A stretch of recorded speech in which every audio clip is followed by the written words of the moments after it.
सातवें चरण के शिक्षक अभ्यर्थी बेहाल है, परेशान है। परेशानी की वजह बस यह है कि बार बार कैबिनेट की बैठक होती है, अलग अलग एजेंडे पर मुहर लगती है, लेकिन शिक्षा विभाग को अलग कर दिया जाता है। ऐसे में कुछ शिक्षक अभ्यर्थी हमारे साथ हैं जो सातवें चरण के। हम इनसे बात करते हैं कि अब क्या मामला है, आप लोग को क्या दिक्कत है? दिक्कत पूरे बिहार को समस्या है। रोज 5 दिन पर कैबिनेट की बैठक होती है और कैबिनेट के बैठक में नतीजा क्या आता है? शिक्षा पर एक भी चर्चा नहीं, एक भी फाइनल डिसीजन नहीं होता है।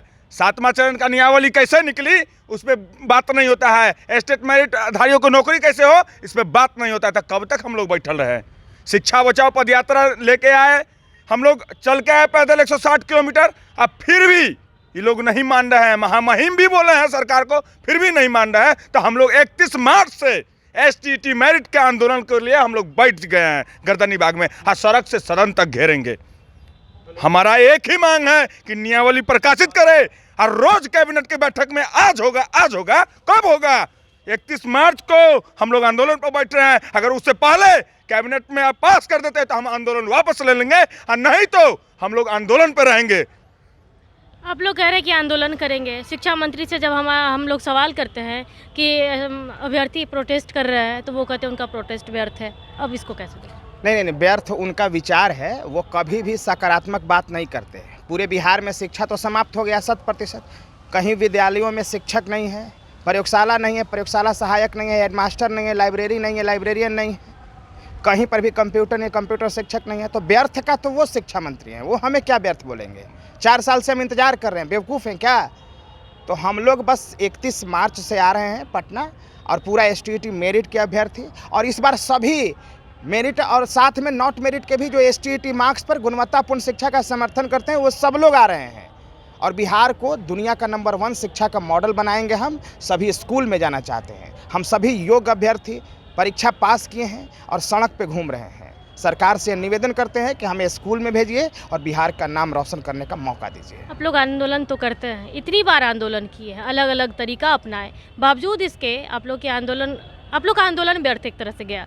तो फिर अब आगे जो आंदोलन आप लोग करने जा रहे तो क्या इसका कोई परिणाम निकलने वाला है? आप इसे व्यर्थ नहीं कर सकते। लोकतंत्र है, बापू ने बनाया था इस देश को, और बापू ने कहा था कि अगर कोई भी मांग आपको सरकार से मांगना है तो सत्य और अहिंसा के मार्ग पर चलकर ही मांगना है। तो हम सत्य और अहिंसा के मार्ग पर चल रहे हैं, तो हम तो सफल हैं, क्योंकि हमें जिस तरह से मांगना चाहिए हम अपनी मांग को सरकार के समक्ष रख रहे हैं। लेकिन सरकार असफल है, क्योंकि सरकार बापू के विचारों पर नहीं चल रही है, वो दमनात्मक नीति अपना रही है। जब हम शांतिपूर्ण तरीके से STT मेरिट के अभ्यर्थी आंदोलन करते हैं और सरकार से नौकरी की मांग करते हैं, बिहार में शिक्षा की बदहाल व्यवस्था को सुधारने की बात करते हैं, तो हमें जबरन पुलिस जेल में डाल देती है। तो सरकार असंवैधानिक काम कर रही है, सरकार असफल है, हम लोग असफल नहीं हैं, और हम लोग तो जीतेंगे।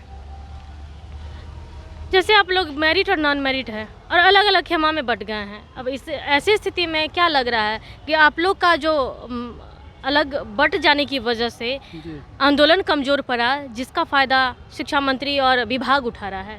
देखिए, उनको फ़ायदा क्या उठाएगा? बिहार बर्बाद हो रहा है तो कोई फ़ायदा उठा नहीं सकता है। अगर वो मंत्री जी हैं, विभाग है, तो इनका काम है बहाली करना। बहाली नहीं होता तो वो फ़ायदा नहीं उठा रहे, बिहार को बर्बाद कर रहा है। दूसरी बात कि बजट सत्र में हम लोग को बहुत ज़्यादा उम्मीद था इस बजट सत्र में कि हम लोग का नियुक्ति नियमावली आएगी और हम लोग जो है कि बहाल होंगे। लेकिन इसमें पैसे की बात, इसमें जो है बजट में शिक्षक बहाली के लिए तो पैसा एलोकेट इन लोगों ने नहीं किया। पैसा बजट में कोई भी वृद्धि नहीं किया गया जिससे कि शिक्षक की बहाली हो। दूसरी बात कि हम लोग लगातार 1 महीना से इंतजार कर रहे हैं कि अब नियमावली दे, वो भी नहीं ये काम कर रहे हैं। ये काम कर क्या रहे हैं? कल ही माननीय तेजस्वी जी को पुत्री रत्न की प्राप्ति हुई है, उनको बहुत शुभकामना है। लेकिन इस बिहार का भविष्य कहाँ जा रहा है, इस पर भी आप थोड़ा ध्यान दीजिए। आप तो बजट सत्र के दौरान आप देखे होंगे कि लगातार हम हर विधायक से, हर मंत्री से सवाल कर रहे हैं कि किसी तरह के से 7वें चरण के अभ्यर्थी की बहाली हो जाए, और आश्वासन लगातार हर विधायक की तरफ से आ रहा है कि सदन में सवाल उठता है, इस पर कार्रवाई हो रही है। देखिए, आश्वासन से मेरा पेट नहीं ना भर जाएगा। आश्वासन से बिहार में कि सरकारी विद्यालय में शिक्षक नहीं ना पहुंच जाएंगे, आश्वासन से नहीं होगा। इसको लगातार तो आश्वासन नहीं दे रहे हैं, और लगातार नीतीश जी 19 आश्वासन नहीं दे रहे हैं। अब इधर जो शिक्षा मंत्री जी बन गए हैं तो ये आश्वासन दे रहे हैं ट्वीट कर। नहीं, कुछ हो नहीं रहा है, बशर्ते आप नियमावली भी नहीं दे रहे हैं। समस्या ये है, आप नियमावली बना रहे हैं कि संविधान बना रहे हैं। संविधान में बनाने में जितना दिन टाइम नहीं लगा था, उससे ज़्यादा लग गया एक 4 पन्ने का नियमावली बनाने में। समस्या ये है। सीधा सीधी बात है, सरकार को चुनावी मुद्दा मिल गया है शिक्षक अभ्यर्थी। तो सरकार से मेरा खुला चैलेंज है कि हम लोग चुनावी मुद्दा नहीं है, हम लोग बिहार निर्माण के लिए बने हैं। शिक्षक अभ्यर्थी जो मेरिट में आए हैं क्वालिटी पूर्ण एजुकेशन के लिए, हम लोग विद्यालय में जाना चाहते हैं। आप चाहते हैं कि आंदोलन करते रहे, तो हम आंदोलन से आपको झुका देंगे, आपका लंका ढा देंगे, लेकिन हम लोग जाएंगे स्कूल में, आप बेहतर शिक्षा देंगे। इसलिए हम लोग 31 मार्च से आंदोलन पे बापू के रास्ते पे बैठ रहे हैं और बापू से आशीर्वाद लिए हैं कि बापू हमें शक्ति दीजिए कि दमनकारी सरकार को घुटने टेका दे। शिक्षक अभ्यर्थी जो मेरिट में है स्कूल में जाएंगे, इसलिए 31 मार्च से हम लोग आंदोलन पर बैठ रहे हैं गर्दनी बाग से।